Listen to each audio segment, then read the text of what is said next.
Today's edition of Mike Mayo's Lunchbox is brought to you by Visit Lauderdale Food and Wine Festival, now with events throughout the year. Hold the Mayo.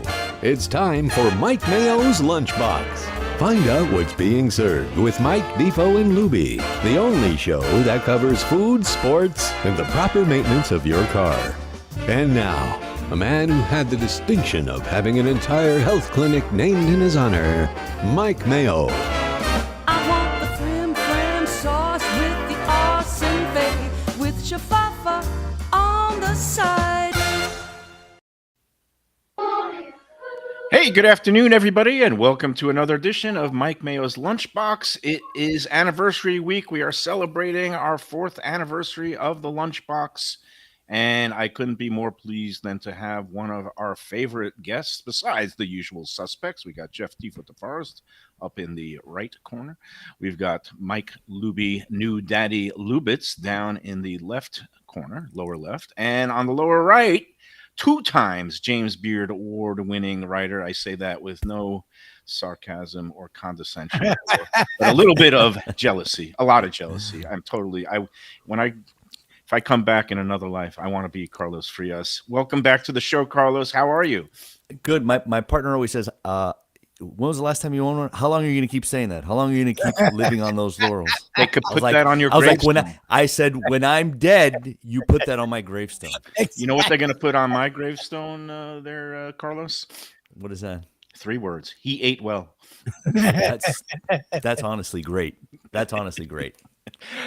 Jeff Defo, how are you doing this fine November day? Feeling good. Always good to see Carlos, man. He adds a lot to the program and gives us a nice perspective on the Dade County scene, especially, although well-versed in everything. I mean, all across America, right? Still writing for the New York Times. You left out many of his other distinctions there in your fit of jealousy, Mike. I did. Go ahead. you could give him the CV, the resume. No, like I was saying, the New York Times says, "Hey, do you want to do this?" I'm like, I look at my bank statement, and I was like, "Yes, I need the money.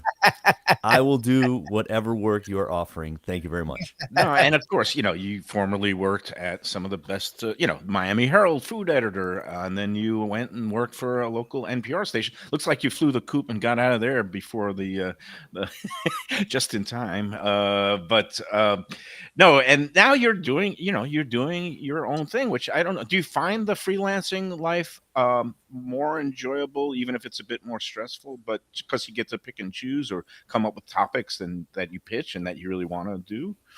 Well, I'm sure that you have a great perspective on this too. It's great being your own boss, and also it is, when the first of the month comes around, you want to make sure there's enough to cover all the bills there, and that can be a little stressful. But it's both. It's good.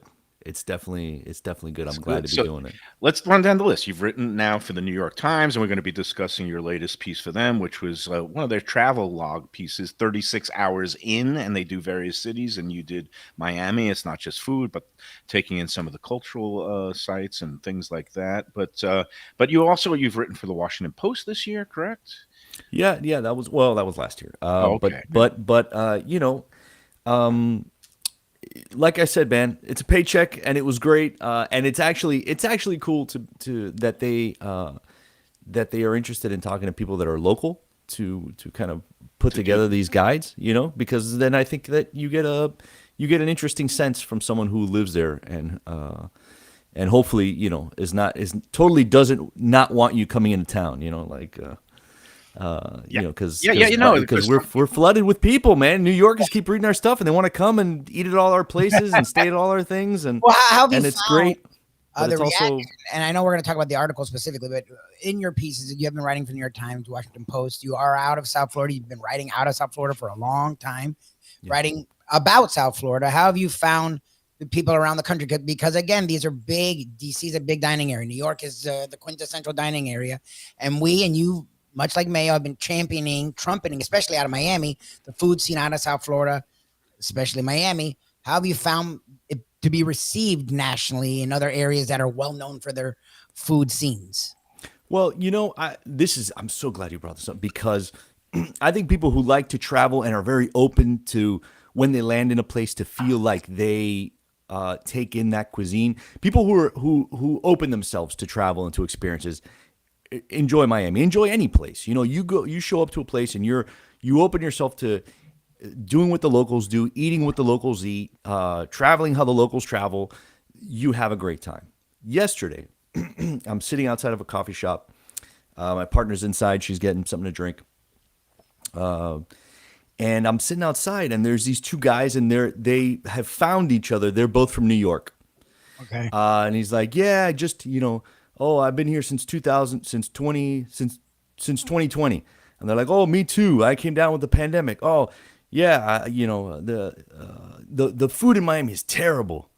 And I'm just sitting at the next table. It's like three small tables, 1, 2, 3, right next to each other. And I'm just biting my tongue.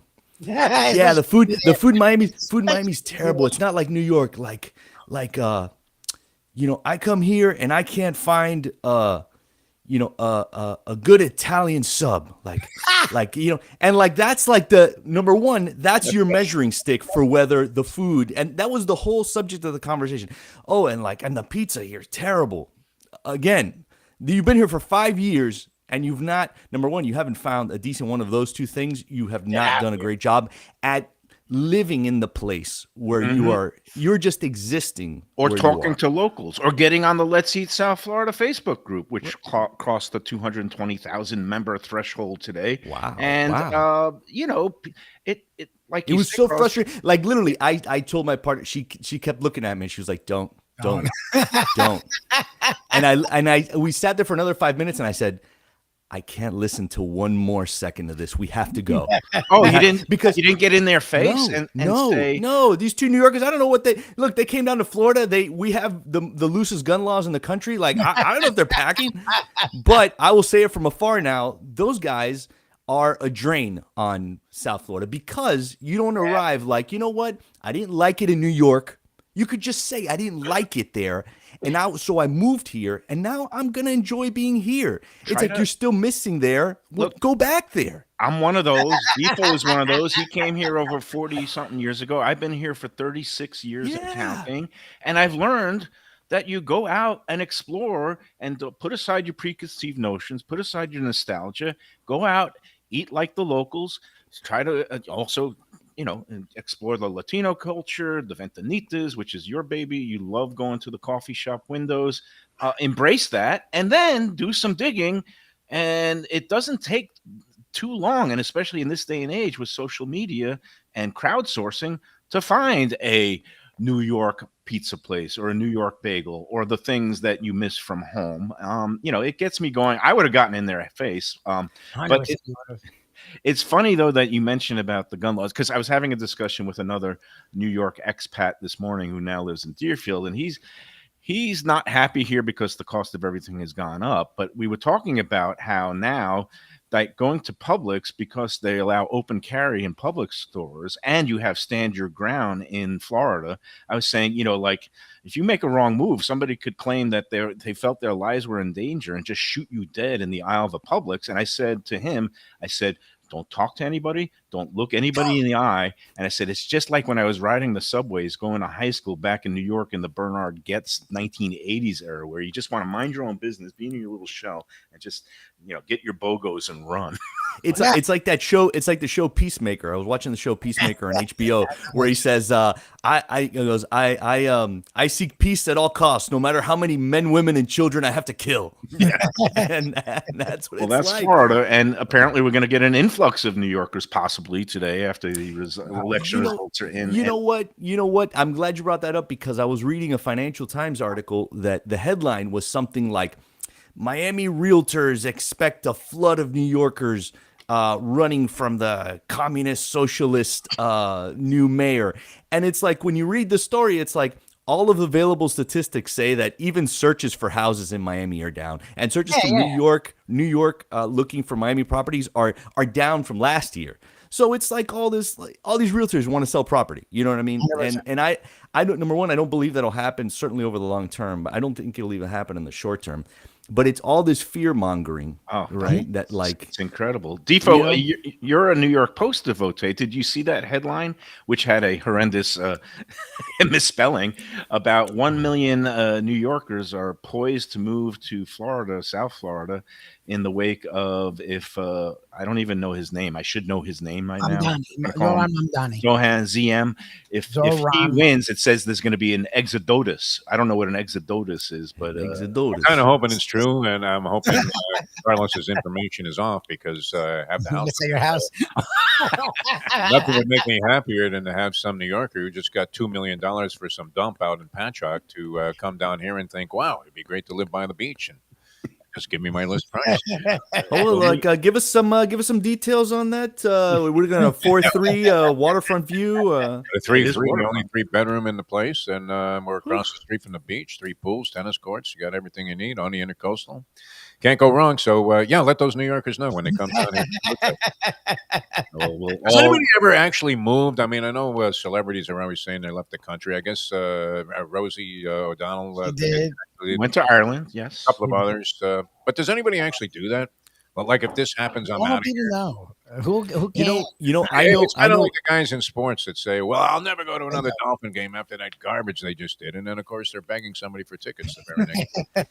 I know somebody that moved to Costa Rica after 2016. our current president was elected the first time, and they eventually moved back. So yeah. it's like, you know, I thought about that, but because they miss their New York bagels and pizza, and they can't find a good Exactly. Chinese restaurant Yeah, in exactly. Costa Rica. So all they have is this Costa Rican food. All this Costa Rican food. that whole thing It's like about they moved to finding- Mexico.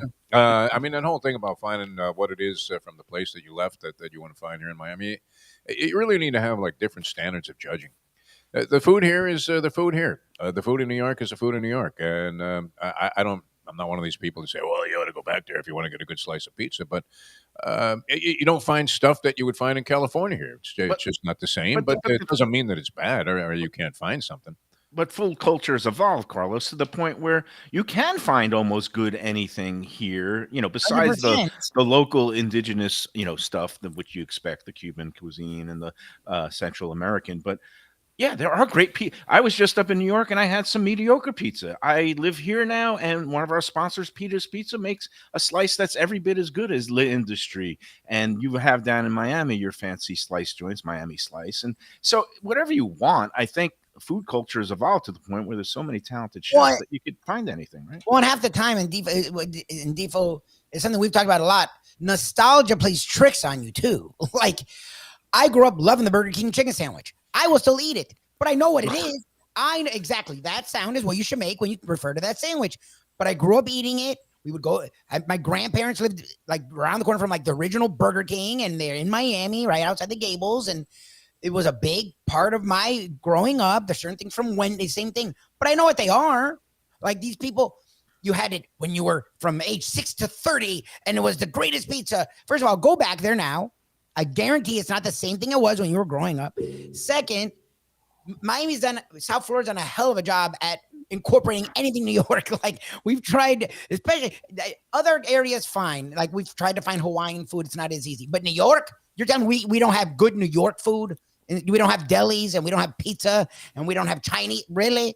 Like literally, the one thing we have is good New York food, let alone the other part, which is what I agree more with Defo is, first of all, we do have that other stuff. Plus, if you want to delve into the Caribbean and South America, I'll put up our Jamaican food versus anything they have in New York. I'll put up our Haitian food versus anything they have in New York. I'll put up our Cuban and our Puerto Rican and our Dominican food over anything they have in New York. So that's the thing is like, first of all, you can get that stuff also, like you were talking about, Carlos. It's okay to venture out.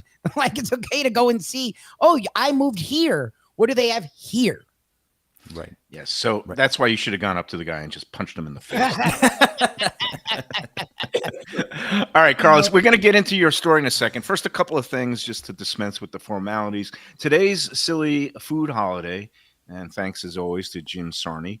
He let me know that somehow today is National Candy Day. And I said, WTF? October 31st is the real National Candy Day, also known as Halloween. I said today should be known as National Leftover Candy Day.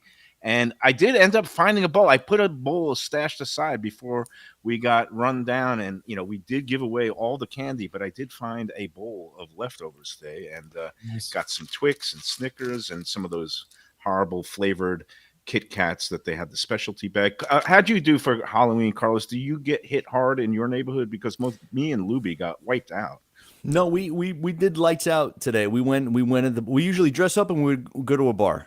And that's Okay. what we do. That's our ever since the kids flew the coop, that's our Halloween tradition is we get dressed and we go to a bar where people are dressed up and also just being at the bar. Do you ever we get went to hit Fox's, with toilet Fox's paper Lounge. because they find nobody home, or that those days are over? I don't know, not really. Not really. We haven't had negative consequences. And even my neighborhood has become a lot younger now, which is fun. I actually said I think next year we'll do some candy until about like 6 or 7, and then turn the lights out and then go do our thing. But we didn't really get it too bad this year. All right. I will say, you have that bowl of candy. Candy is the one thing that's you can't give it away. You can't repurpose it. You can't take it to Goodwill. You can't give it to the food pantry. Nobody wants candy on November 1st. Certainly November 4th. By then, you're kind of done with candy. And you know. can't do anything with it. So here's the thing. I've been battling my diabetes on Ozempic this year, and I got such a good report last time. Like, I'm actually in the almost out of the pre-diabetes zone. I'm down to 5.8, and I know this is thrilling for everybody. 5.7 is considered normal. Anything below that, and I'm afraid that my insurance is going to cut off my Ozempic prescription.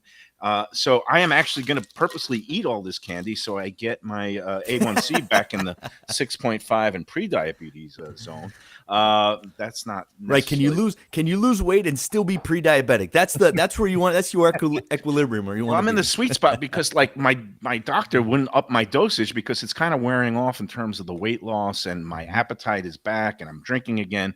But he said that my A1C is so good, he's worried about it going too low and being hypoglycemic, so he won't give me a higher dosage. And so now I'm just again fighting the battle of the bulge. Meanwhile, besides So now you're on heroin and cocaine. Like that's all right. Well, Exactly. I'm already That was a injecting myth, by this. the I might way. as well just cook a little of this in this spoon. And have you tried cooking it in a spoon and then injecting it? Like maybe that's The what myth, you get. Carlos, is that you lose weight doing cocaine. You don't. Well, you don't. The minute you're back to semi-normal or semi-conscious again, you eat like a pig, and that was always the thing. I mean, back in the early '80s when the stuff was pure, and I was unfortunately involved in doing quite a bit of it. You think, oh, good. Even though I feel like crap, I probably lost 5 pounds, and then as you ran, I out weigh of- the exact same, and now I've shipped myself. yeah. It's a myth about losing weight doing blow. So. No, and luckily, I've always been horribly averse to needles, so I've never even wanted to experiment with any of that other horrific stuff. Heroin is obviously a horrible drug, but now that I'm shooting up the Ozempic again, but it's the tiniest little pinprick that you put it right into your either thigh or your thing. I couldn't never inject myself with a needle in my arm, so I never hope to get there. So. But meanwhile, besides the leftover candy today, I've got some other leftovers I'm going to be slurping down while we're talking food, Carlos. Very good. And I meant to ask you. So the other night I went to a place called Mayo. We talked about it yesterday. Defo has known the chef a long time. He opened this really cozy little Italian restaurant that's specializing in seafood. It's up in Pompano Beach. Now, the other night I had the specialty was a snapper livernaise. And I polished off the snapper that was in this livernaise sauce, and it was served with some fresh house-made paccheri, which is like one of the new fresh pastas that is all the rage. I finished all that, but I still had some leftover sauce on the plate. And the sauce it's beautiful. It has capers and olives and some red peppers and a kind of fresh cherry tomatoes, and all really very nicely simmered down to a very thick stew. And I had it on the plate. And I said, you know what? This is too good to waste. Is it okay to wrap it up? And actually, Mario said, I would be insulted if you didn't wrap it up. Oh, wow. And so I took just the sauce and I made a little bit of vermicelli angel hair pasta, tossed it together, put it with a little olive oil, sprinkled some fresh basil from we have a basil plant out front here. And that's my lunch. My question to you, Carlos Frias, is do you regularly take leftovers home, or do you just leave it off to the side because you're always going to be eating on the New York Times dime now, or how does that work in terms of your world? No, I regularly take stuff home. As a matter of fact, if I go to a place and I order a sandwich, I'll always say, when I order, I'll say, "Can you take half and just put it in a box?" So Yep. just like before, only half arrives to me. The other half is already in the box. So it takes an extra effort to go and get the second piece. I actually did that. I had this really great. You could call it a banh mi, but it was really more of like a French dip at this place in Coconut Grove. It's just called banh, and that's how I took it. I took the other half home, and I had the other half for dinner, and it was great. I saw that you posted about that the other day on Let's Eat, and that was an interesting backstory. And it's now like the cafe and books in the Gables. Is that correct? Right. And so Coral Gables is their main location. They have a second one they opened, I want to say 2 or 3 years ago, in maybe longer than that, maybe as long as 4 or 5 years, in Coconut Grove, which is like quieter neighborhood. It's more of like a neighborhoody neighborhood. And they haven't really had food there. I mean, they'd had like a cafe with some kind of like pastries to go and such. And then recently, this kid who's the owner's nephew from New York, but the owner's nephew is this. He was a Chop Junior champion twice as a kid. Jeez. And Really? the Wasn't young your guy- daughter a Chop Junior champion, or did you? my youngest daughter, my two youngest were on Chop Junior together, and my youngest won the whole thing. Wow. She was 9. I forget what year that was, but Jeez. it was kind of early on. So this kid and my daughter had the same judge on the show. One of them is Marcus Samuelson. Was an Ethiopian guy, background raised by, I want to say Swedes. It was Swedish. He was adopted Yeah. by a Swedish family. Yeah. Right. So his food is as varied as that. You know, a guy that's always searching and trying to learn about your background. So He has Red Rooster now down in Overtown that he started in Harlem. Marcus, right? exactly. Yeah. And the one here it's been up and down. It's been really great at times and very below average other times. But so this one, so, you know, this kid, you know, it's a young kid that has won this prize, and, you know, he's in love with cooking, and then he gets a job in a kitchen, in a restaurant kitchen, and, you know, 15 years old, but some of those grizzled veterans really they relished in wanting to like They crush hazed the him. spirit. Yeah. Yeah, they hazed him, but really relished in trying to crush this spirit, which I think is kind of sad. I mean, all right, if you're some hotshot 20-something-year-old and you're, you know, already creating your own hype, but if you're just a kid, you know, I thought that was really crappy, and he kind of gave up cooking altogether.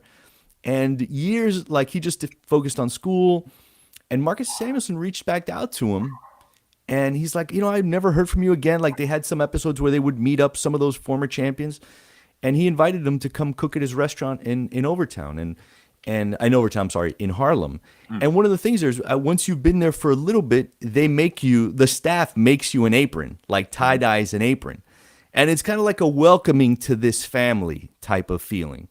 And that kind of brought the kid Brought him back into into the kitchen. Yeah. into cooking and everything else. And now he's doing these banh mi sandwiches with a partner of his who is Vietnamese background and taught him Vietnamese cuisine, and you know, recent UM grad, and you know, having a Nice. So how old is the kid now? He's he just graduated UM undergrad, so he's So got to early be 20s. 22. Yeah. okay, and he has a 23. couple of these bond. Like, it's just called Bond, BANH, like Bond It's Me. just called Bond. And Yep. That Books and Books, and I'm gonna have to check it out. It gives me an Yeah, it's really good. It's really good. Now he'll say, like, the one that I had. So he's got the traditional banh mi, which is basically like they make like a pork sausage and they roast it. They roast it inside a banana leaf, and that's part of it. This one was like, it was like short rib, and it was like big, you know, these big chunks of meat inside this big sandwich on a So it was baguette, like the traditional Bond. on a Yeah, traditional it's French baguette. Less meat, you know, a little bit of veggies and like. Yeah, it was just like packed with meat and veggies, and it was really big. And he felt like, he's like, look, we're charging you that thing is $20. Okay. And he's like, so we felt for your money, you should get a lot for your money. So, which I was, you know, I like hearing that, you know. Yeah, Awesome. especially Make when for you 2 go meals, so. drive through a McDonald's now and you get a quarter pounder meal and it's like $12. I'd rather Exactly. spend a few extra bucks and support a real, culinary talent and an independent local operator. So Yeah, for kudos sure. on that. Hey, we are going to get into your piece that you wrote for the New York Times about 36 hours in Miami. And I'm also going to spin it forward into what would you do if you had to write one for the 954? Because you have lived up here, you have worked all around South Florida. I have my list of, and I don't know why does the Times make it 36 hours? Who goes away for 36 hours on a weekend? Usually you go in on a Friday night, you leave on a Sunday night. Why not 48 hours? Well, you know what? It's if you do the math, right? So if you fly in, it's like 30, it's quote unquote 36 hours, right? Okay. But it's kind of like you fly in Friday night, Right. you're there for a full day Saturday, and you leave before Sunday. lunch. Sunday, Monday. Yeah. So, I mean, that's so kinda Sunday. how So it's a little piece of each weekend. They of don't know each my world. weekend. I take Monday off. We throw on a replay, and then we stay until Tuesday morning and take I can that believe 30 And you a.m. work remotely on Tuesday, and Yeah, then you get 72 hours. And then there you a go. whole more food. But all right, before we get to getting into that, it is time for our first break. And today we're going to be talking about Tropical Acres. And I was there this morning, and I caught up with the great Jack Studiali. I mean, talk about what a family. I mean, they've been in running the show there for well over 50 years. They took it over from their cousins, the Harveys, that opened it in 1949. It's been there for 76 years, right there at 2500 Griffin Road in Old Fort Lauderdale, Dania Beach now. But Tropical Acres, I was getting ready to put together my roundup of letting places promote their Thanksgiving and who's open for Thanksgiving and who's, how you make reservations. We do that on the Let's Eat group where we give special dispensation for restaurants to self-promote. And I was always going to start off the list by saying Tropical Acres. However, Jack informed me that as of this morning, they are completely booked, sold out for Thanksgiving at That's Tropical Acres. But do not fret.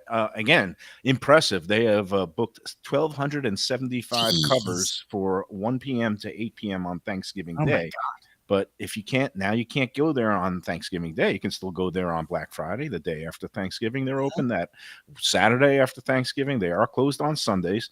And the other holidays are fast approaching. They are open on Christmas Day, same hours as Thanksgiving, 1 to 8 p.m. So you can make your reservations now for Christmas Day. They're closed Christmas Eve. They're closed New Year's Day, but they're open New Year's Eve, which is on a Wednesday. So you could get in there for New Year's Eve. And unlike many other restaurants around town that are really struggling, especially the last few summer months and even into October, Jack reported to me that their year-over-year sales have been up every month the last few months. And it's a testament to the value, the quality, and most of all, the hospitality. Jack was talking about how he went to a place on Las Olas last week and nobody would even look him in the eye. Nobody approached the table. When he walks out, nobody said goodbye. And he's like, those are the little touches. You just want to feel acknowledged when you're going out, especially if you're spending some money. And at Tropical Acres, you won't spend as much as some of these other newfangled places because they still have some great specials. The Twin Lobster Special, the last 2 weeks, it ends on November 14th, where you get those freshly steamed New England lobsters, 2 of them, with a salad and a side dish for $39. You're not going to beat that value anyplace else besides the usual favorites like the great delectable prime rib, the filet mignon that I love, the rack of lamb, other seafood dishes. It's all there at Tropical Acres. I love them so much. And I'm going to be going there soon because the happy hour in the bar, 4:30 to 6:30, Monday through Friday, half price drinks. You get a Belvedere martini for $8. You can't beat that deal. And it's Tuesday night, half price wine. You get a really nice bottle of wine, a California Cabernet, lower than you get it at the cheapest discount liquor store. It's all there at Tropical Acres. I love them so much. You will too. Go in there today. And even if you can't get in there for Thanksgiving, I forgot to mention the butcher shop. For the holidays, they have all kinds of special cuts. They're going to be selling the whole rib roast for the holidays. For those who like to make, standing rib roast for Christmas, you could go in there and pick it up in their butcher shop, which is open all day. All right, that's it. I'm done with my spiel. I love Tropical Acres. Tell them the Lunchbox sent you. All right, let's take that first break, and we'll come back. We'll talk more Miami food and beyond with James Beard Award-winning Carlos Frias. The finest quality, warm hospitality, and world-class creativity. Those are the ingredients that make Daniel's, a Florida steakhouse, a special place. Come experience the restaurant that's Michelin Guide recommended and totally Mike Mayo's Lunchbox approved, with an impressive collection of steaks, seafood, and more, like their foie gras creme brulee. Daniel's is located at 620 South Federal Highway in Fort Lauderdale, just south of the New River Tunnel, open Tuesday through Sunday for dinner. For reservations and information, go to danielssteak.com. Hey, it's Mayo here for Prezzo Italian Restaurants. 2 locations, Boca Raton at Park Place on Military Trail and Palm Beach Gardens in the PGA Commons on PGA Boulevard. Contemporary Italian cuisine with house-made pastas, wood-fired pizzas, salads, veal, chicken, and of course their famous focaccia bread with oven-roasted garlic bulbs. In Garlic We Trust is their slogan, and you can trust Prezzo for a great experience with gracious service and tremendous value. Open 7 days, featuring brunch, lunch, dinner, and happy hour. Great wine deals and full bar at both locations. For reservations and more information, go to eatprezzo.com. Same great Thai food, beautiful new location. I'm talking about Eat Thai, now in Boca Raton at 6299 North Federal Highway. Thai cuisine is having a moment, and Chef Sopanut makes some of the best in South Florida. A hip and modern spot with authentic Thai street food and some innovative twists. The spicy oxtail soup, Thai bouillabaisse, shrimp ceviche, and classic noodle dishes will wow you. And they now offer full liquor and craft cocktails too. Open every day but Tuesday for lunch and dinner. Go to eatthaiflorida.com for more information. A tradition for South Florida sports fans for more than 30 years, Shenanigans. It's at 1300 South Federal Highway in Dania Beach, the place to go for all your favorite teams and events and food that's not your ordinary sports bar fare. Award-winning wings, burgers, fresh fish, and more, TV screens galore, and all-day happy hour specials. The kitchen and bar are open into the wee hours, perfect for late-night bites and very close to the airport. For playoff action, football season, and a good time anytime, Shenanigans. Great seafood and more at Mignonette, Miami. It's in the Edgewater neighborhood at 210 Northeast 18th Street, close to the Arch Center and Heat Arena. Mignonette is open every day for dinner, and it serves the freshest fish and raw bar items with a daily selection of the finest oysters around. Chef owner Danny Surfer and his team are eager to please. Mignonette is Michelin Guide recommended and Lunchbox approved. For reservations and information, go to mignonnettemiami.com. When people ask me about the best restaurants in South Florida, Casa D'Angelo is always at the top of my list. First-class dining, top-flight service, elegant atmosphere, and chef founder Angelo Ilia is legendary. The flagship in Fort Lauderdale has been serving the finest Italian cuisine since 1997, with other locations in Boca Raton and Aventura. As Angelo himself says, they have an unwavering commitment to unparalleled quality with meticulous attention to details. It's so good, with house-made pastas, pristine seafood, unique meats like elk chops and bison, and seasonal specialties including fragrant fresh truffles from Italy. All locations open 7 days for dinner. Reservations recommended. For a special occasion or any occasion, Casa D'Angelo. Tell them Mike Mayo sent you. Delicious Mexican food with innovative twists. Margaritas with a medley of tongue-tingling flavors. I'm talking about Taco Craft, Taqueria, and Tequila Bar. The place to go on Taco Tuesday and every day. It's located at 510 North Federal and Highway in Fort Lauderdale, and also in Lauderdale by the Sea at Plantation Walk and Coral Springs. Taco Craft has specials every day, including bottomless drinks for a Sunday brunch, and Taco Tuesdays, including their new birria tacos with bone marrow broth. Oh, it's so good. They've even made a taco lover out of me, and they've got so much more, including fajitas, that open-faced smashed cheeseburger tortilla that's new, and a guacamole sampler that's an explosion of flavors. The kitchen is open late. There's delivery and takeout. For more information, go to tacocraft.com. Tell them Mike Mayo, the Lunchbox, sent you. All right, we're back on the Lunchbox. We're joined today by the award-winning journalist, food writer extraordinaire, Carlos Frias, who is based in the 305, and he recently wrote a couple of pieces. Well, you helped contribute to the Times, published an updated list of the 25 top restaurants in Miami. That published after the last time you joined us on the show. And then most recently, you did their travel piece of 36 hours in Miami for those who are weekend travelers, of places to see and things to do whilst in the Magic City. So let's talk a little bit about that. And, Defo, you used to, spend a lot of time down in Miami. Could you maybe see yourself doing a overnight stay at a hotel in South Beach and checking out some of the spots that Carlos mentioned? I'm kind of lost there now. And I need some advice from Carlos. When South Beach first came on the scene there, I was a frequent visitor. I haven't been there in years. I loved, a couple of closed places. You always say, "Hey, I'm living in a distant past," but Tony's Casinopolis was one of the great restaurants I think that existed anywhere, and gets back to that conversation about when you're in Miami, or it's like when you're in Rome. Do as the Romans do. Seek out the stuff that's unique to here, and stop looking for your past. I mean, you need to just get into the present and dig the vibe of what's going on. But are there any good Cuban restaurants that serve breakfast on Lejeune Road near the airport? I have a reason to try and seek one out, and in the near future, maybe even as soon as Friday. Any place near the airport that you would go to get like a Cuban breakfast, Carlos Frias? Oh my God, yeah. So I have two spots immediately stuck out to me. One is actually my first stop on the 36 hours in Miami. Like I had people coming in. You're coming in off the airport, and there's this one spot right near the airport. It's called Latin Cafe 2000. Okay. And they do all the classic Cuban food, like perfect, I have to write this down. traditional renditions of it. Yeah. I'm writing Yeah. it down. I'll text it to you after. Yeah.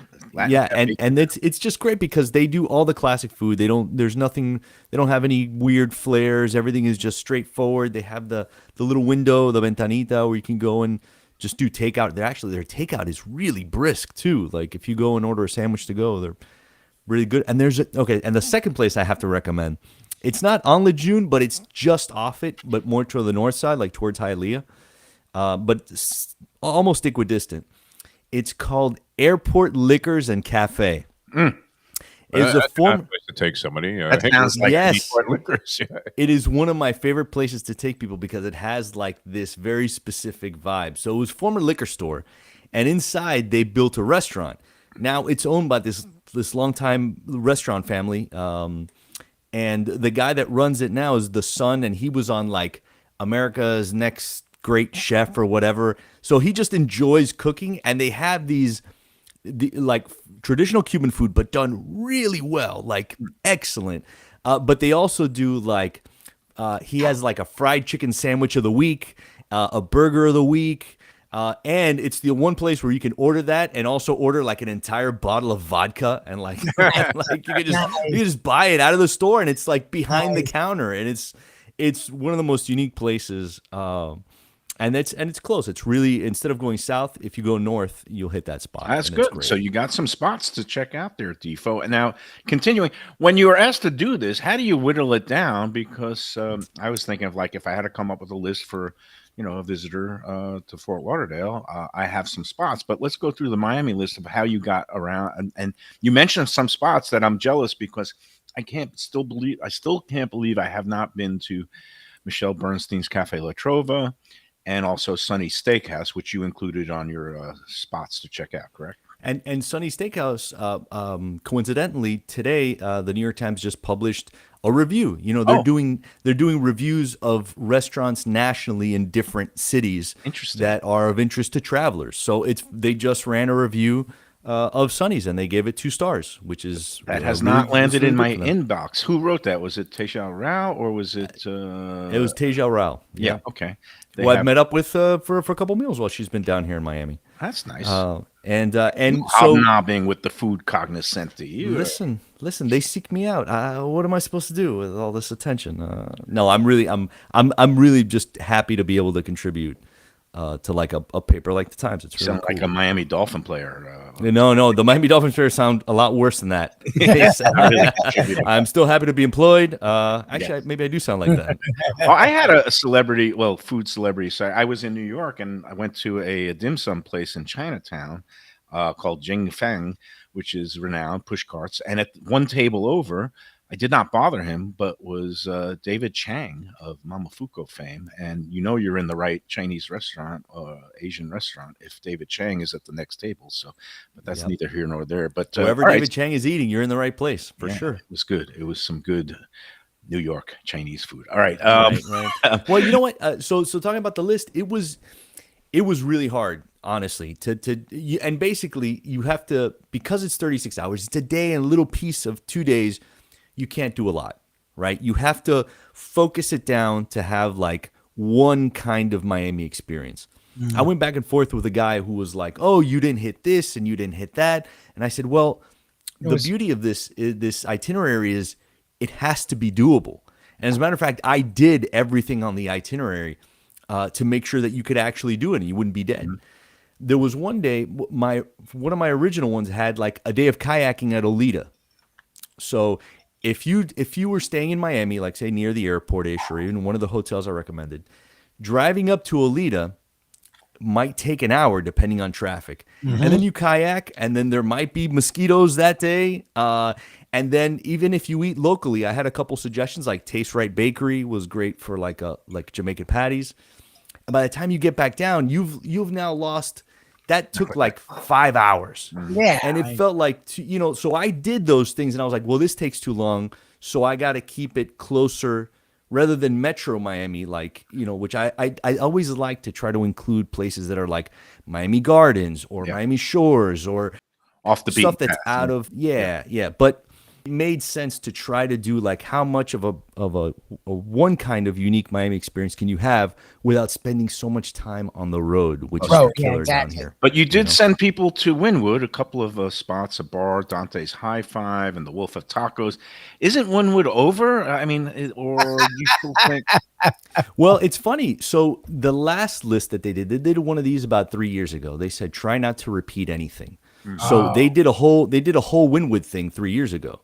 So what I did is, this Dante's Hi-Fi is like a Japanese vinyl bar, like a record. It's a record bar, like they have a DJ playing music with a whole vibe and everything else, good drinks, and that gets going at like after dinner time. So like 9, 10. I mean 9 for us, right? But like 11 o'clock, right?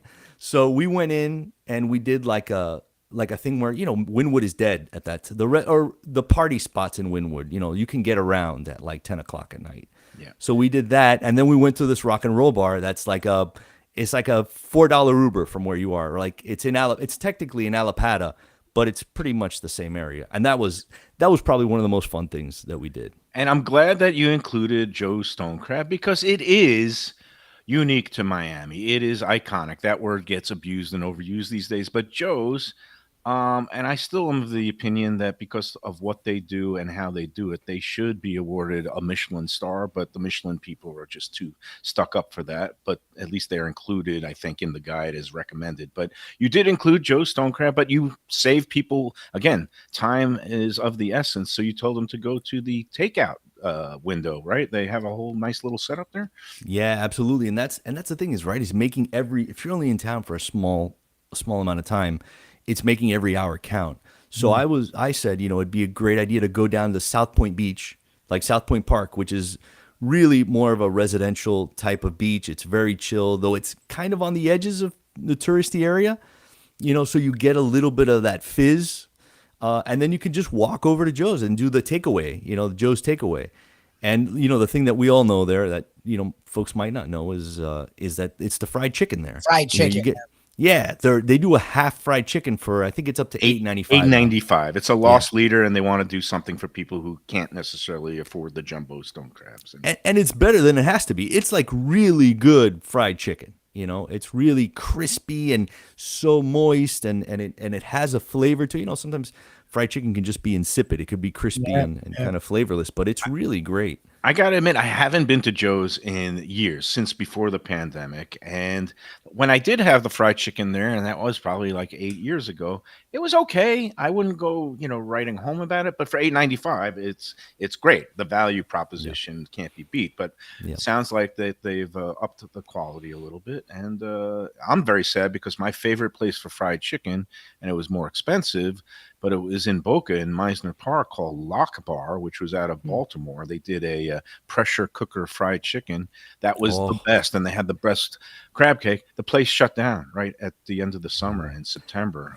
That's a lot of folks don't know that that's KFC style. KFC got their fame by making their fried chicken in a pressure cooker. They don't do that anymore. Could you imagine like some 16-year-old kid working with a pressure cooker full of hot oil? That's an OSHA like the amount of liability.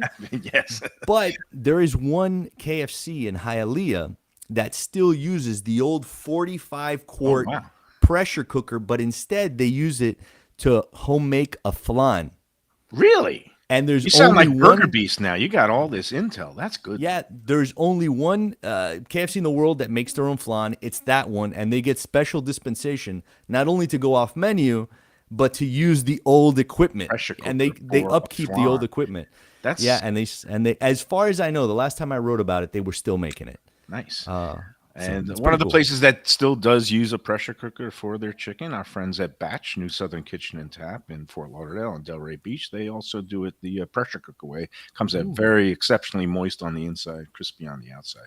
Good stuff. All right, so Miami, go check it out on the New York Times website.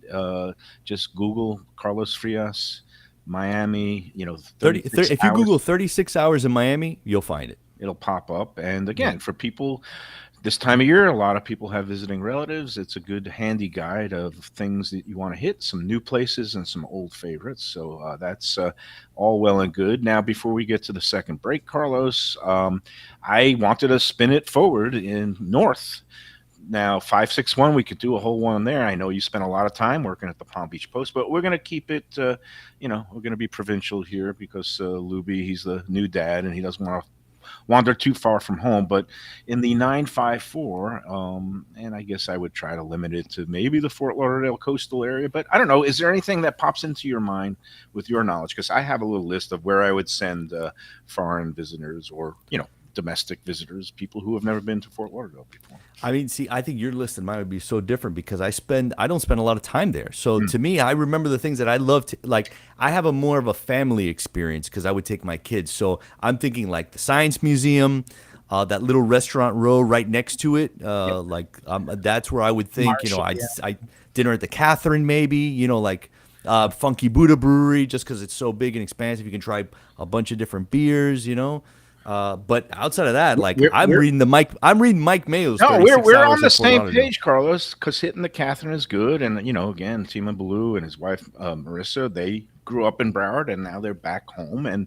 but in that vein, I was thinking the Science Museum is good with kids, but I just recently went to the Fort Lauderdale Museum of Art, which is just nearby there on Las Olas, and they have this really intriguing exhibit about the Christo when he wrapped all those islands in Biscayne Bay in pink, and they have a whole retrospective exhibit about the making of that art project. It was in the early 80s, and it was really interesting. We spent a couple of hours there the other week, so I would recommend going to the Fort Lauderdale Museum of Art, checking out the Christo Pink Islands retrospective. One of the neat things, they had little TVs, black and white with the knobs, that replayed the news reports of the installation of it and who was on there. And at the time was a fledgling TV journalist, and at that time working for the CBS affiliate, but Michael Putney.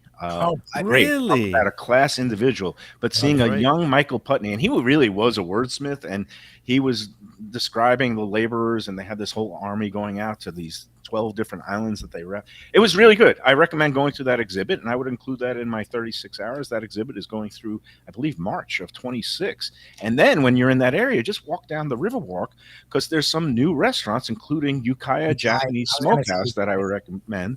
Michael Lewis, who started Q in Wynwood, is back in South Florida with this Ukiah. He has one in Asheville, North Carolina, and he opened this one earlier this year, doing some great smoked dishes, some brisket platters, but also some of the Japanese style things, the crispy rice dishes and some crudos, and some of the greatest hits from the Q menu too, the cauliflower with the miso sauce and all the mom's coconut cake. So Ukiah would be on the list. And then I go into some of the old school things. I think I would send people to Southport Raw Bar and just hang out there by the outdoor looking over the canal.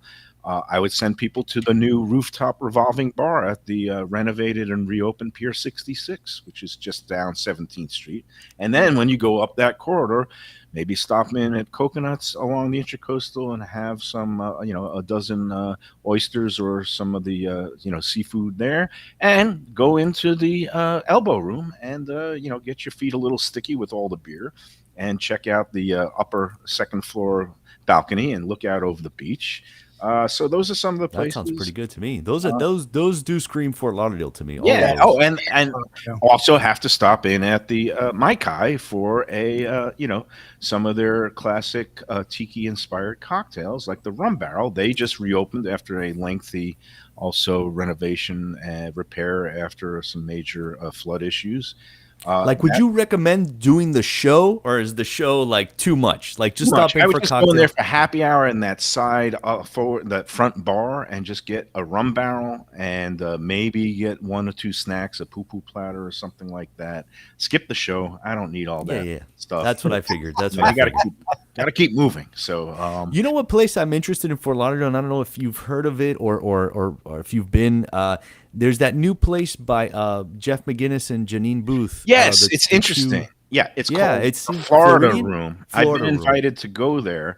I don't know if Jeff and Janine want to see me because I once wrote a kind of mediocre, tepid review of that place, Stiltsville Fish Bar, that's in Miami Beach. Right. And every time I would see Janine at one of these food festival events, she'd give me the stink stink eye. eye. Yeah, Yeah.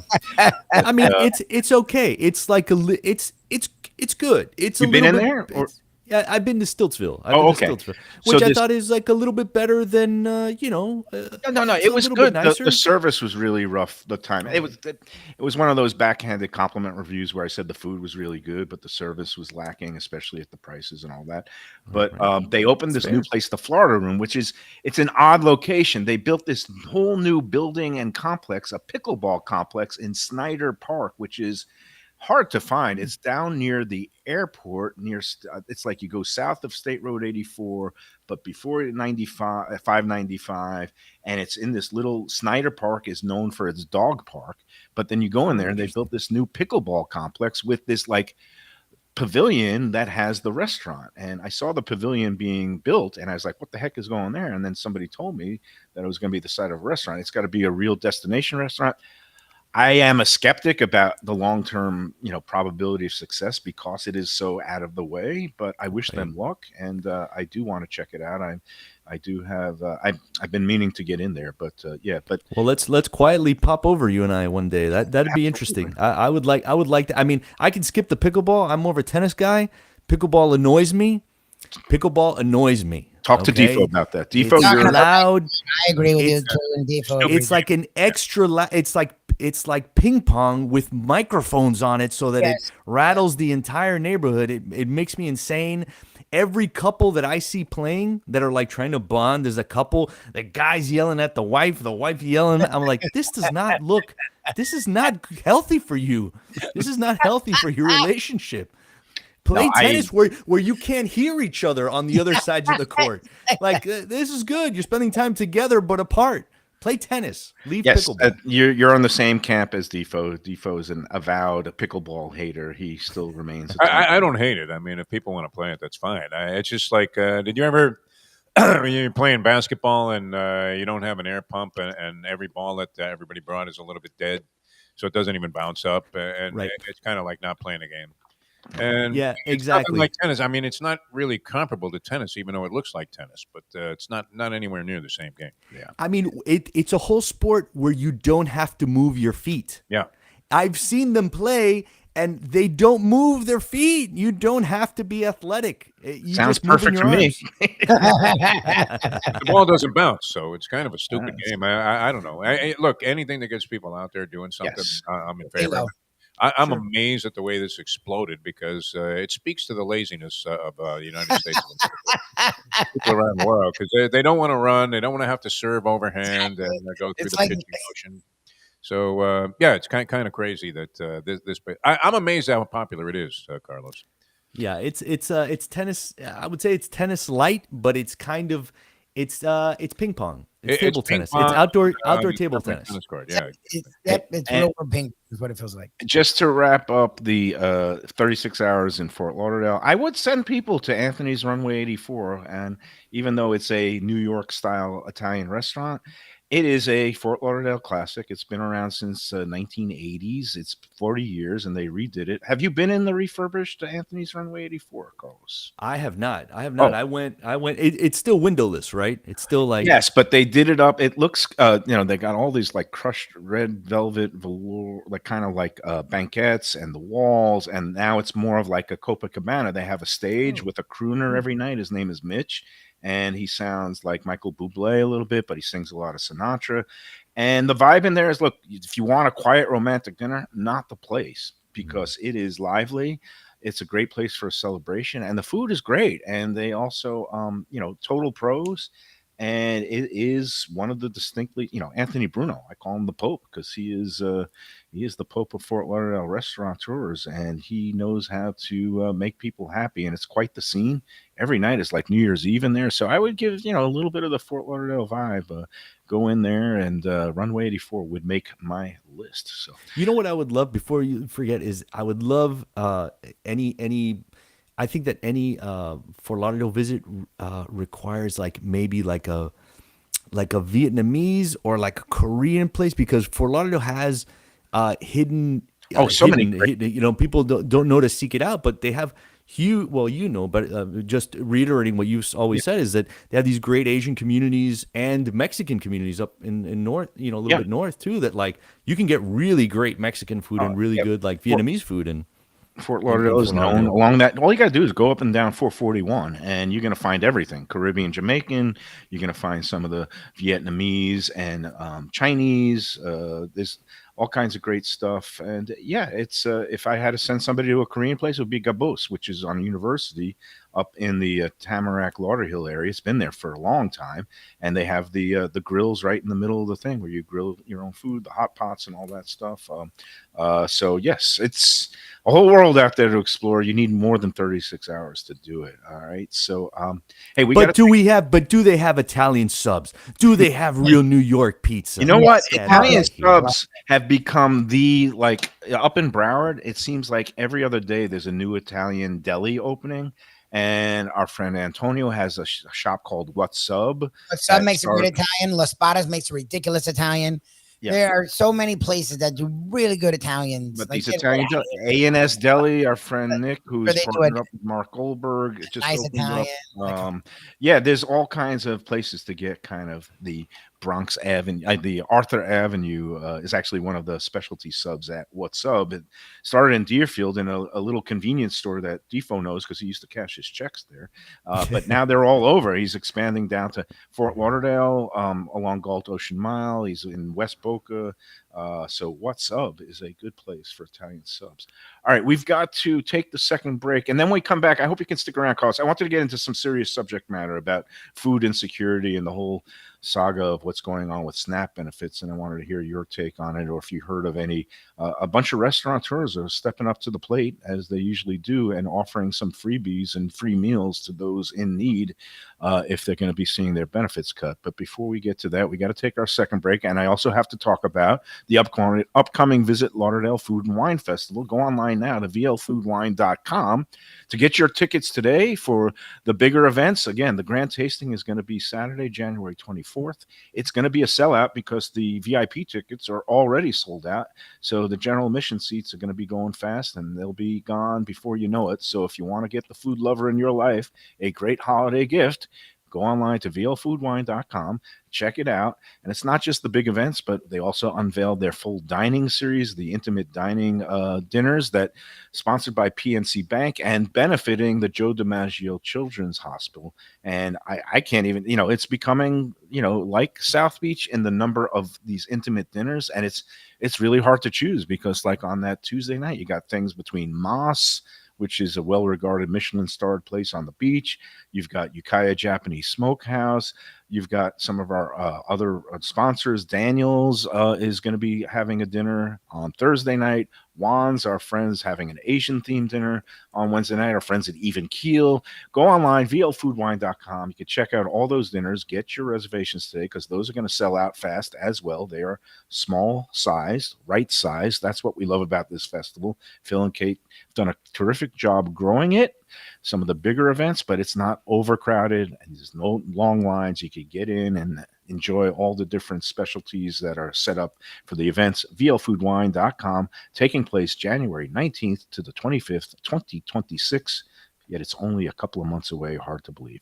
All right, let's come back after these words on the Lunchbox, and we'll wrap it up and talk a little bit of the SNAP program, what's going on with that, and how restaurants and other people are stepping up in South Florida. Hey Lunchbox fans, is it time to sell your business? You've poured your heart and soul into your restaurant or business, and you want to see continue the legacy you have built. Transworld can help. Call me, Andy Cagnetta, at Transworld Business Advisors right now and see if it's time for you to retire and relax. Iconic brands like the Mai Kai, Mulligans, Carlos and Pepe's, Mangoes, and many more turn to Transworld to help sell. Contact Transworld on Facebook or call 954-772-1122 or visit tworld.com. Again, that's 954-772-1122 or tworld.com. When I'm looking for some wicked good food for a wicked good lunch, there's only one place to go. That's Wicked Cheesesteaks in Fort Lauderdale. It's at 4824 North Federal Highway, just south of Commercial Boulevard and across from Holy Cross Hospital. My friend Brian there, he will hook you up with some really tasty treats. They've got cheesesteaks, just like the best you can find in Philly, along with lobster rolls, because that's where he's from, Maine originally. And they have wings and pizza and everything you want to have a really good time. Wicked Cheesesteaks. They're open every day but Tuesday. Check them out online, wickedcheesesteaks.com. Tell them the Lunchbox sent you. Guess who's back and better than ever? Juan's. For the best in classic old school Chinese cuisine, a family-run South Florida favorite since 1966. It's at 664 North Federal Highway in Fort Lauderdale, open every day but Tuesday for lunch and dinner. Chef Alex is carrying on the family tradition that started 4 generations ago. It used to be known as Christina Juan's Mandarin House, and you're going to love it as Juan's. They've got all your favorites: wonton soup, spare ribs, egg rolls, dumplings, Peking duck, and more. Combo lunch specials daily and takeout and delivery. For more information, go to their Instagram page at wans.fl. If you're looking for a great place for steaks, seafood, and more, go to Tropical Acres Steakhouse and Butcher Shop. It's at 2500 Griffin Road in Dania, just west of I-95 and the airport. They've been there a long time, since 1949. That means they're doing something right. You'll get old school hospitality from the Studiali family, along with great value, for tremendous service. Of course, you could also go into the bar for happy hour every day, 4 to 6, and they have great value all night long. Also, a butcher shop that's open every day from 10 a.m. to 6 p.m. except Sunday. The dining room is open every day at 4:30 except Sunday. Go to Tropical Acres. Tell them the Lunchbox sent you. When people come to me and say, Mike, where should I go out to eat? I got guests coming from out of town. Where should we go? Cafe Seville. That's the answer. 2768 East Oakland Park Boulevard. It's a Fort Lauderdale perennial, serving the finest in Spanish and continental cuisine in a cozy, friendly, comfortable setting. Joey Esposito and Sally, his better half, they've been running the place for a long time. It's been open since the 1980s. They got great Spanish classics like paella, shrimp with garlic sauce, and all kinds of great seafood dishes. The stuffed veal chop, that's my favorite. Go to Cafe Seville. It's open every day but Sunday at 5 p.m. for dinner. Tell them that the Lunchbox, Mayo, and Defo sent you. If you like seafood in a comfortable setting, outdoors, Even Keel Fish Shack at the corner of A1A and Commercial Boulevard in Lauderdale by the Sea, upscale food and a down-home setting. The chef owners, Dave and Brad, do a terrific job with all the seafood classics that you want. They have the best grilled oysters in town, bang bang shrimp, lobster rolls, and deli fish specials. They also have weekend brunch Saturday and Sunday. They have deli happy hour 4 to 7, and they also have other weekly specials like mussels on Monday and oysters on Tuesday. Go to Even Keel Fish Shack and tell them that the Lunchbox sent you. Looking for a real New York slice? Check out Peter's Pizzeria, your neighborhood pizza shop. With 2 locations, 1166 North Federal Highway in Pompano Beach and 897 East Palmetto Park Road in Boca Raton. Slices, whole pies, specialty pizzas, heroes, rice balls, salads, pastas, and Mama's homemade desserts. It's New York flavor, Florida made. Originally from Long Island, Peter brings passion and pride to his pizzas. No matter where you're from, you'll feel right at home. Open every day but Monday for lunch and dinner with delivery and takeout. Place your order today at mypeters.com. All right, we're back. We're going into extra innings or overtime. Your choice. After the World Series, I'll say extra innings with Carlos Frias. And before we get into some of the serious stuff involving SNAP and food insecurity, a couple of lightning round questions posed by our viewers. George wants to know, and I think I know the answers to these questions. Number one, are raisins appropriate for a picadillo or ground beef? Not only appropriate, but necessary. Picadillo without raisins and olives is just chili. Moving Wow, on. that's like my grandmother's I've stuffed never had it cabbage. with raisins. Okay, And that's my interesting. grandmother's stuffed Me too. cabbage, it had to be the golden raisins, but I guess the I don't know if I've ever had it with raisins. any Okay. raisins. Yeah, raisins look, it adds a flavor to the overall mix. If they're not in there, you're missing that a little bit of sweetness to it. Now, and I love just biting into one. Okay, call me crazy. I love Something it. about a raisin. It's juicy yet shriveled. So, um, now, and the second question, I think we all know the answer to this. If we live in Miami or surrounding areas, does a Cuban sandwich have salami? Really have salami belonging on it? Only in Hillsborough County. Mm, Although I will mention, I had a Cuban sandwich on South Beach, which I recommended in the Times list, just because they make a great standard Cuban sandwich. It's a place called Cubaton, Cuba Ton. And on that same menu, they have a hot honey Cuban sandwich. Oh, so they God, add I'm still they, over the hot they- honey crap. They add hot honey to it. Instead of pickles, they use pickled jalapenos.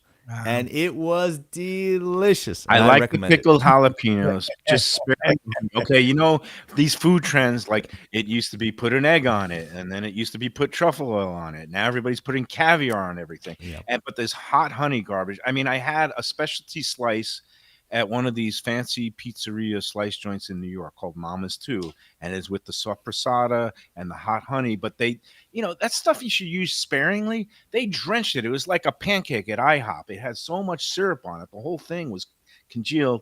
So I'm sorry, you set me off on the whole hot. I triggered you with the hot honey, but the jalapenos are great, and the folks there are real kind of legit folks, and they make really good sandwiches. So I bet you if you asked them for just the jalapenos and not the hot honey, Not hot honey, they would do that. That'd be But what interesting, about if I wouldn't asked for a slice of salami on it? and then you get thrown out. How about pineapple? You know what you get? You get thrown out. Okay.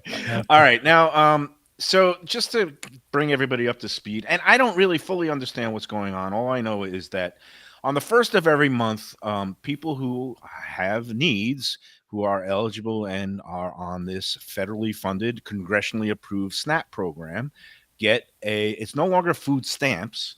It's actually kind of like an EFT card, like a credit card or a bank card that people have. And every month, the government automatically loads up a certain amount depending on what you're eligible for. And from what I understand, at first, November 1st rolled around and there was nothing on there, but then the judges ruled they have to put something. And then yesterday, the Trump administration said that they would be halfway funding it, even though they have emergency reserves that could do the whole thing for November. It's all, these people are being used as pawns and bargaining chips in the government shutdown battle, which is going on. And it just strikes me as disgusting. But the thing is, yes, so a family, let's say that would normally get $200, maybe only finds $100 on there. And so when they're going to be running out of money, what happens? And, a lot of food banks and private churches have to step up to the plate. And some restaurateurs, the Sun Sentinel ran a piece by my former colleague, Philip Valise, about some local restaurant groups, including Rodney Mayo up in West Palm, his subculture group, no relation to me, but they're going to be offering free meals at their restaurants. Also a Vietnamese place in Davie called Pho Bar is offering some food and other meals to those who are not getting their usual benefits. Have you heard of anything? And what's your take on all this that's going on, Carlos? Well, I will say it's what you said. It's people who are being used as pawns. When you're up at the top, if you're driving a Porsche, it doesn't matter who the president is. Okay, it doesn't matter. It doesn't matter these politics of whether there's food stamps or not. You're unaffected. But the grand majority of people, I mean, we're talking about the millions of people who working 40 hours a week, 60 hours a week, can't make enough to feed their entire families. When you're dangling those people over an open pit, like that's inhumane. So again, there's a lot of us who have opinions on it, like, that can, will we think it's right or wrong, and we think of it as an intellectual exercise because, again, if you're rich, it doesn't matter who's steering the ship. You are still going. If you're fabulously wealthy, your life really is unaffected. Yep. But one little trigger like that could knock somebody off the ledge, and I think it's disgusting that Literally, it's the that's Hunger going on. Games now. I mean, Yes, to take food out of people's mouth. Food that was already paid for. That's what's annoying about it. Is congressionally approved. There are the reserve funds and deliberately being not fully released at this point for maximum, exploitation. Yeah, man, pain. It's disgusting. disgusting. Of all things, you want to fight over, I don't even know. I mean, a lot of those government services, they exist because people need them, and without them, people suffer. That's just the bottom line. Without those services, people suffer. Without enough buses running at the right amount of time, people can't get to their jobs. So even like something simple like that's an infrastructure thing. Have you heard of any restaurants or food the places in Miami that are offering anything? Or I did see a list. I saw Philip's list, which was great. I was Googling something about it. Now I didn't see any story written about it. I will say I was on Instagram, and there was a company called Heretic Coffee in Portland. Mm-hmm. It's not a Miami thing, but it struck Portland, me. Oregon, or Portland, Oregon. Sorry, Okay, I'm sorry, yeah. Portland, Oregon. They just posted on their page. They were like, if you're hungry, like they're a coffee shop, but they have a little cafe and they cook, breakfast and lunch type meals. They're like, if you rely on SNAP benefits, just come in for a meal. Like, there's no proof. You don't have to show proof. You can just show up. We'll feed you a meal. You just tell us that you'd like a meal, and they were just cooking for folks. And I thought it was, and folks just started donating to them. They're like, folks have been donating us money to help us do it. So they started just like a little account, and they're over $300,000. Well, it's nice to see that donated, so they can keep doing that. People still have compassion and are coming to the aid of their fellow man. And just one thing I want to clear up, because again, you see a lot of certain segments, certain news outlets like to talk about abuse and fraud, and the overwhelming majority of these people are supposed to get these benefits. It's been approved. Like over 80% of people work. And just to clear up a couple things, if you have these EFT cards and you receive these SNAP benefits, they cannot be used for alcohol. You only get food. They cannot be used for cigarettes. Yes, they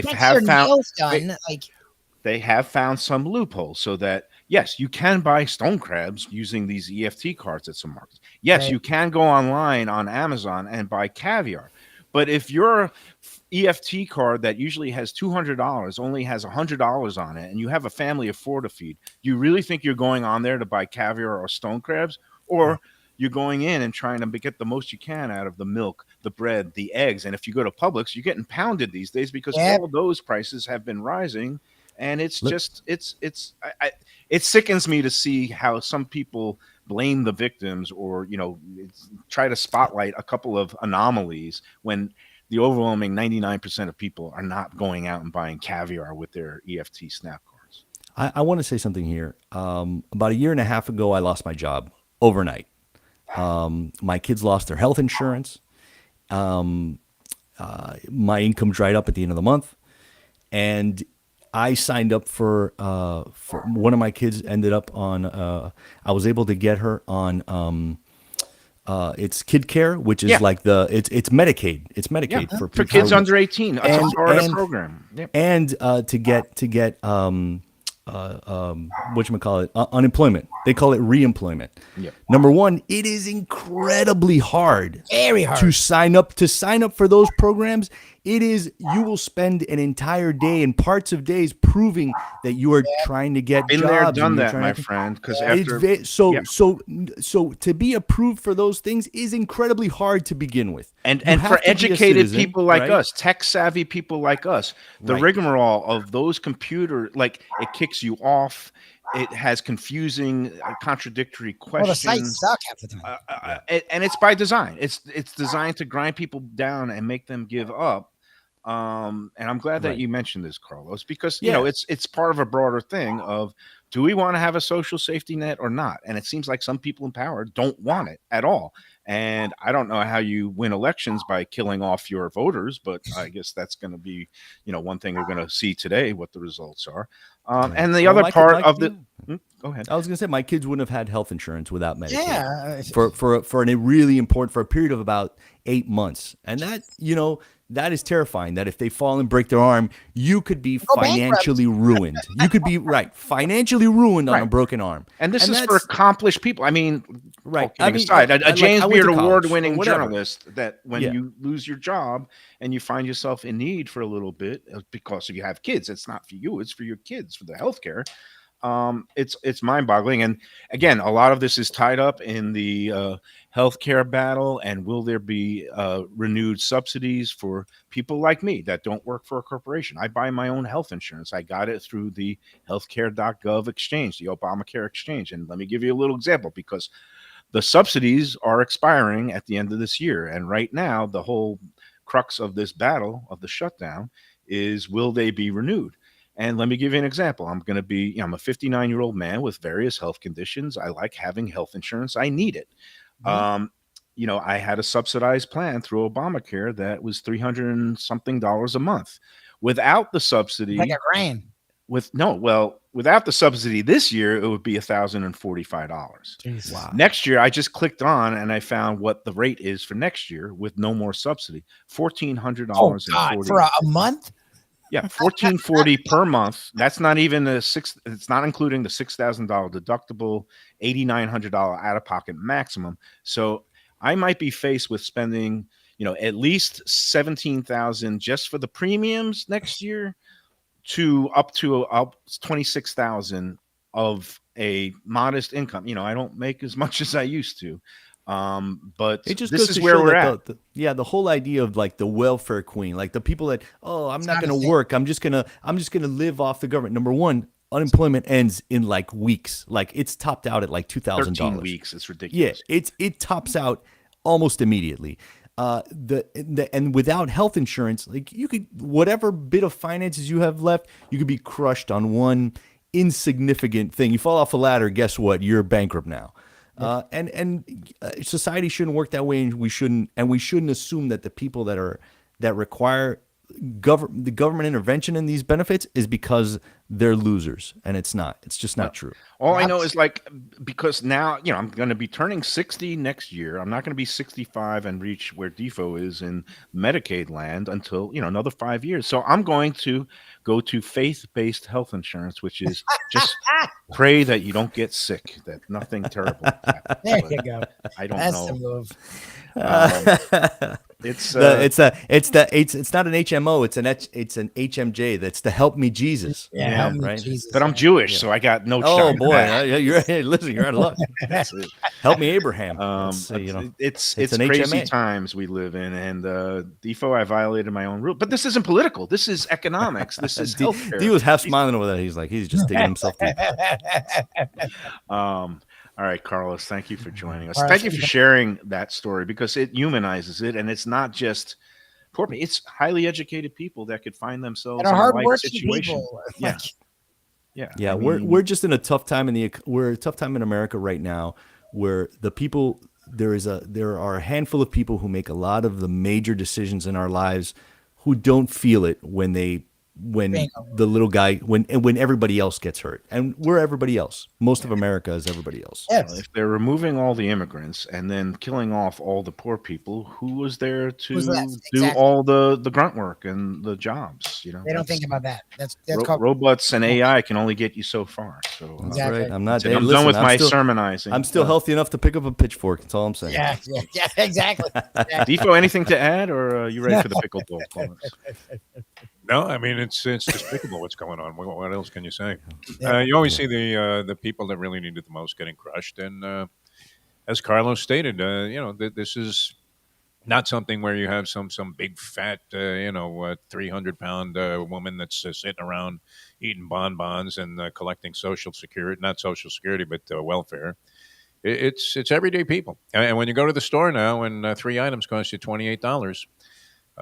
you can see where people have the need for this, and Yeah, it just goes see to it happening. show how removed they are from day-to-day life if Yeah. they don't Bingo. if they That's think always these been people are using their $100 benefits to buy tins of Stone caviar crab, on get out. Amazon. I mean, that's just crazy to me.